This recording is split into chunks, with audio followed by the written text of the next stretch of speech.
John, let me see if I've got this straight. You told Randy that rattlesnakes wouldn't hurt him, and you couldn't figure out why he wouldn't listen to you. Is that about right? Fire-breathing lunatic.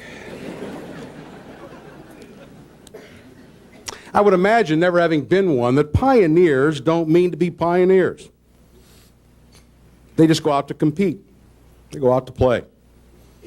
I would imagine when Billie Jean King learned how to play tennis, courts in San Francisco, public courts, by herself, when Martina Navratilova came over from the Czech Republic, when Nancy Lieberman was playing before she was Nancy Lieberman-Klein, Cheryl Miller, the U.S. Olympic soccer team, they just wanted to compete.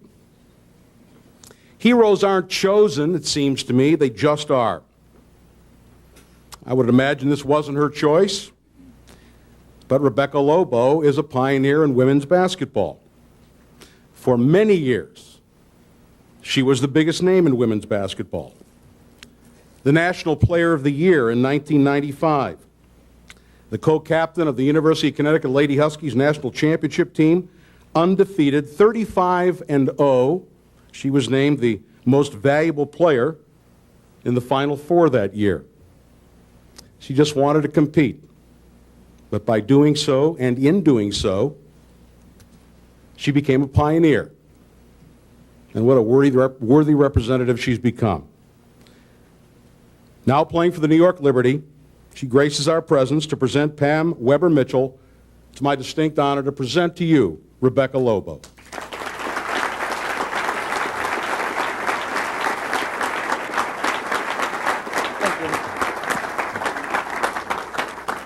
I'm way too young to be a pioneer.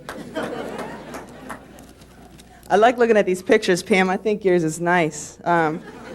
It's almost life-size for Pam. It's a little warm up here, and I'm going to grab one of these because the guys are up here sweating like you can't all see them, but if I sweat, my makeup's going to start to run, so I'm going to keep it up here. But this is my second time being in Hollidaysburg, Pennsylvania, in this area. Last time I was here was for Pam's wedding, but it's definitely a pleasure to be back because it's nice to be able to put a face to all the stories that Pam told me when we were in college. We were roommates for 4 years, and I heard a lot about Hollidaysburg and the excitement that goes on here. But for all of you guys who know Pam and have the pleasure of being her friend, you've heard Pam tell a story. And Pam's stories take a long time. And a lot of times she doesn't finish the stories. So anyway, in school, you guys don't know this, but at Connecticut, Hollidaysburg is known as St. Hollidaysburg because Pam reminded everyone of Rose from the Golden Girls. But last night I had the pleasure of sitting down with Pam around 11:30 after we got back from the reception, and she finished the story that she started our sophomore year.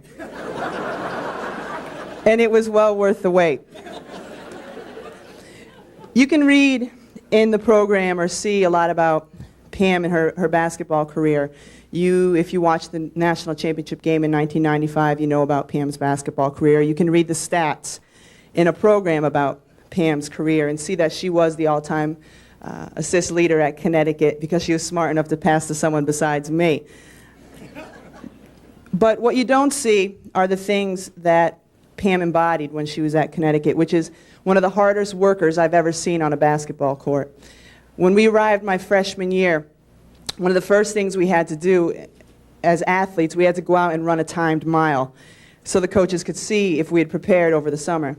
And of course, Pam came in as a freshman and was the first place finisher, and made real fast friends with all the upperclassmen for that. But she was always one of the hardest workers. You'd see her in the weight room with her face turning red, and anyone who's ever seen Pam on the court or work real hard when her upper lip gets stuck to her teeth like this, you know she's really working hard. Pam never missed a practice. In 4 years, she was never injured, never missed a practice, or if she was injured, she still never missed a practice. She started every single game except for one. And the only reason she didn't start that game is because Coach Oriam had a policy on senior night of starting all his seniors. So I don't know which year it was, but one of the seniors started in her place. I was flipping through the program and I had to laugh because it says here that she's a quiet, dignified senior leader. And anyone who's ever seen Pam play knows she wasn't very quiet. She actually never stopped talking on the court, which is a good thing. Always calling people's names, saying, you know, kind of captaining us and telling us where we needed to be on the court.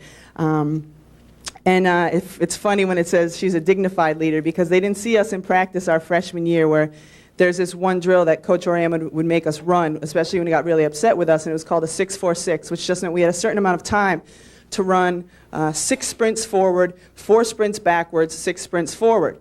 And it was tiring. And it was especially tiring for someone who's 6'4", like me. So anyway, we're running this as freshmen, and Pam was a little bit faster than me, as you can imagine. So we're running the backwards portion of it, and she's about lapped me once. And we're both running backwards and hit each other and fall down. So we finish it, and of course, because she fell down and just because I wouldn't have made it anyway, neither of us made the time, so we had to run it again. And as dignified as both of us were as freshmen, we ran it again. And this time, she lapped me, and we were running backwards, hit each other, and fell again. But of course, Pam was still able to finish the sprint in the same time. And that just shows how hard of a worker she is. But when people ask me about Pam, I don't really think about basketball. I think about Pam as a great friend and as a wonderful roommate and as an incredible person. Someone who never says an unkind word about somebody, and someone who's always willing to help people when they need it. For example, my senior year, I had the opportunity to go to the ESPY Awards, and I didn't know how to put on makeup or anything like that. She sat me down in the chair and made me all up. And she was also there, I think, my 3 years in college. Pam cut my hair. It was pretty simple, except the scissors she used were the same ones she used to open boxes, to cut cardboard, everything else. So when I finally went to get my hair cut by a professional, they were looking at me like, what is going on with this girl? But Pam was a full-service roommate in a lot of ways. You look at the UConn program now, they just won their 2nd national championship, and people, now they can recruit and get All-Americans. I think they have 5 high school All-Americans coming in next year. But what people really respect about that program is the quality of people that they get and how hard these guys work and the type of character they have. And Pam is someone who just completely embodies that and is kind of like the poster child of what UConn basketball is all about. Just one other thing I had to comment on that was written in here, and the quote was, your movie star looks.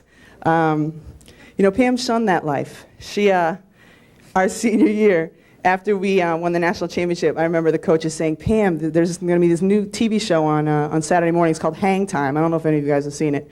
It comes on before Inside Stuff. That's why I watch it. They're like, they want you to play the lead role in this, so they want you to come out and try out. Pam's like, no, that's not for me.